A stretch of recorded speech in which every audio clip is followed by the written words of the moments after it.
ఈరోజు బాపట్ల పార్లమెంటు ప్రజలకు ఒక శుభవార్త.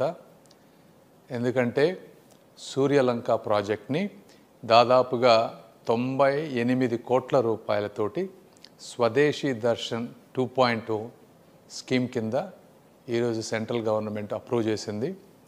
ఈ స్కీమ్ కూడా 100% సెంట్రల్ గవర్నమెంట్ ఫండ్స్, ఒక్క రూపాయి కూడా స్టేట్ మీద భారం పడదు.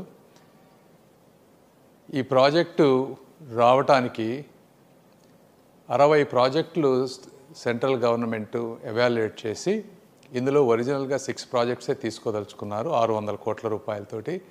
అయితే మన స్టేట్ నుంచి వచ్చినటువంటి రిక్వెస్ట్లు కానీ అదేవిధంగా పక్క రాష్ట్రాల నుంచి వచ్చిన రిక్వెస్ట్ల దృష్ట్యా 600 కోట్ల బడ్జెట్ని 1000 కోట్లకు పెంచి ఒక 14 ప్రాజెక్టులను టోటల్ అప్రూవ్ చేశారు.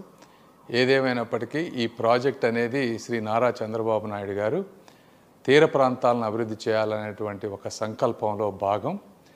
దీనికి ఈ ప్రాజెక్టుకి ఒక అద్భుతమైన డిపిఆర్ తయారు చేసినటువంటి మన కందుల దుర్గేష్ గారి టీం, అమ్రాపాలి గారు కానీ అదేవిధంగా టూరిజం డిపార్ట్మెంట్ వాళ్ళు కానీ చక్కగా ప్రజెంట్ చేశారు. సో దాన్ని తీసుకొని సిస్టమేటిక్గా అప్రోచ్ అయ్యి ఈరోజు ఒక మంచి ప్రాజెక్టుని తీసుకొచ్చాం. దీనివల్ల అక్కడ వేలాది మంది ప్రజలు సూర్యలంక బీచ్కి వస్తూ ఉన్నారు. వాళ్ళకి ఒక ఇంటర్నేషనల్ స్టాండర్డ్ ఫెసిలిటీస్, పార్కింగ్ కానీ, ఒక షాప్స్ కానీ, లేకపోతే మొబిలిటీ కానీ, కాటేజెస్ కానీ ఇవన్నీ ఉండి ఆ తీర ప్రాంతంలో ఉండేటువంటి చిన్న చిన్న వ్యాపారులకి అందరికీ కూడా దీనివల్ల మంచి జరగబోతూ ఉంది.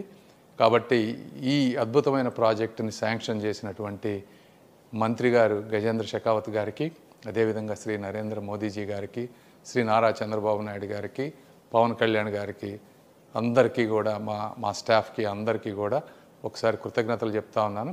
అదేవిధంగా ఆ ప్రాంతం ఎంపీ అయినటువంటి శ్రీ కృష్ణప్రసాద్ గారు కూడా దీని గురించి ఫాలో అప్ చేస్తూ ఉన్నాను. వారికి కూడా ప్రత్యేకంగా ధన్యవాదాలు చెప్తా ఉన్నాం. Thank you.